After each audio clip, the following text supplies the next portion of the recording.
You have reached Red Steele's Awesome Toy Collector's Review. I'm your man, Red Steele, and today I will be reviewing from the Masters of the Universe Origins series, Rise of Evil.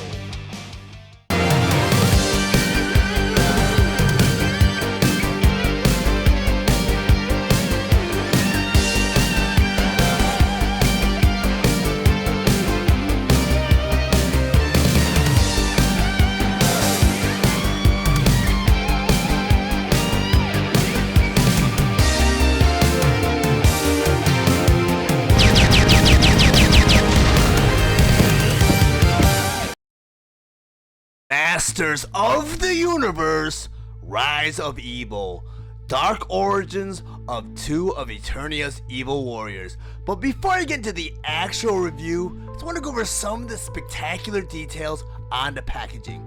Up front here you have typical display windows showing you both of the figures and all of their accessories inside. Up here in the corner it says, new for 21. Then up here you have a beautiful illustration of Keldor, Origins Kronis, and a cloud formation that appears to be Hordak. Then over here you have a yellow starburst that reads, Modern Posing Retro Play. Then on the side of the box you have another one of those beautiful illustrations with Beastman, Triclops, Merman, and Evil Lyn. Then on the other side of the box, you have that frog creature that seems to appear in a lot of the Masters of the Universe packaging. Then on the back of the box, you have another one of those beautiful illustrations with Keldor, Lords of Power Beastman, Origins Kronis, Masters of the Universe Colored Evil Lyn, Comics Triclops, and Lords of Power Merman. Then you have the flesh-colored Stratos, King Randor, and Men-at-Arms. Then over here it says, before Skeletor and Traja, Keldor and Kronis terrorize Eternia in their quest for total domination.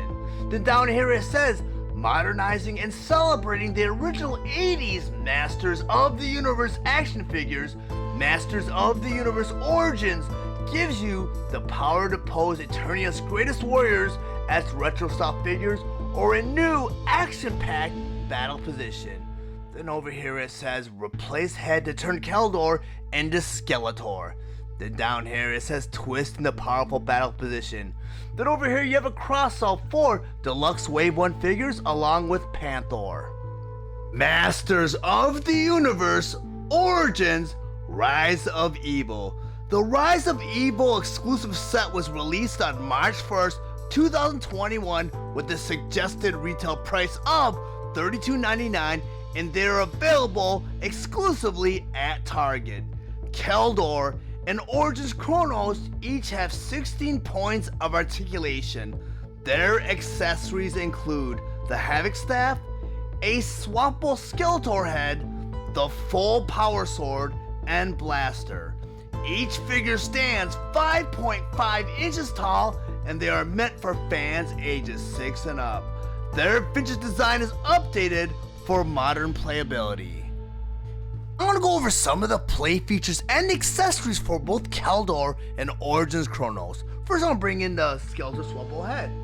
And most of us purchased this set just to get our hands on Keldor and the Skeletor head. I mean, this version of Skeletor is top-notch, high quality. Even the head sculpt is very different. They painted the teeth details. They even painted it in between the bottom and top row of teeth. I mean, the eyes, just the paint application is just top notch. And also, they use new technology where there's jewels in the eyes. And it almost looks like as if there's light bulbs in his eyes. And there's no light piping whatsoever. So when a light hits these eyes, they just glow. And it's just great technology, a great feature of this set. But if I bring in my Wave 1 Skeletor, this was a Skeletor that was available when this set came out. And you had the gaping jaw. And a lot of people complained about not having the vintage head. Another thing is you'll notice that the armor is a little bit of the darker blue than the Wave 1 Skeletor's, lighter blue. The skin tone is almost identical, but the one difference they did do is they did paint the jewel in the middle pink and the bat on his chest armor green. They did do that, and also with the Havoc Staff, which I'll bring in, this is the one from Wave 1, and this is the one that came with the set. and for some reason they did the green, and I don't know the story behind this two pack. I did a little bit of research. I know they ultimately had a battle where Skeletor just hands Kronis his butt. But here the staff is green, so there must be a story behind the staff, and it's painted purple. And also with the power sword, it's almost the same story too. You get the full power sword with this set, but it's also green and purple. Which, if some of you guys could tell me what it is, just leave me a comment in the comments below. But I'm not sure why they went ahead and did that. There must be a story behind that in the comic book. But I'm gonna go ahead and pop off Kronis or Keldor's head, and put on Skeletor's head. And side by side, I know Kronis might appear a little bit taller than Skeletor, and that's not the case. I had to kind of hunch Skeletor over because they decided to mold the cape out of like a rubbery plastic that's very, very heavy. So it kind of weighs him down. If I stand him straight, he'll fall over. So I have to kind of keel him over to offset the balance. But that's why Skeletor appears a little bit shorter. But even the loincloth, I mean, the loincloth is done in the darker purple too. I mean, this figure is really, really nicely done. This is probably the best Skeletor they've done in the Origins set, in my honest opinion.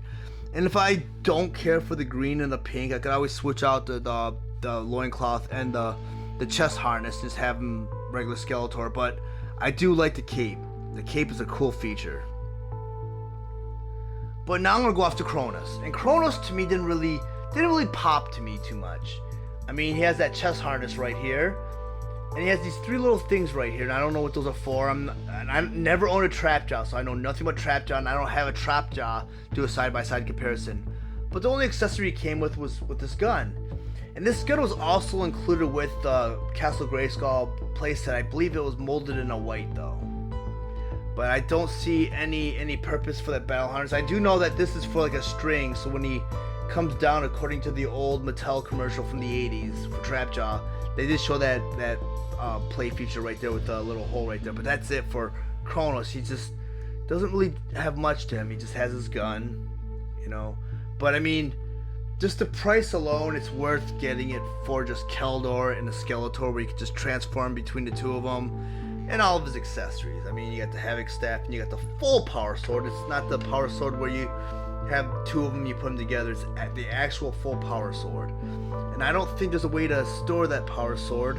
This is the exact same chest harness as the Wave 1 figure, so there's really no place to put the sword anywhere. But great added feature though. But if you guys found any of the information valuable, please like and share this video. Also, if you really enjoy my content, please subscribe to my channel, and while you're there, click the bell to be notified of any future videos. I want to thank you for watching Steele's awesome toy collector review. I'll check you guys out next time.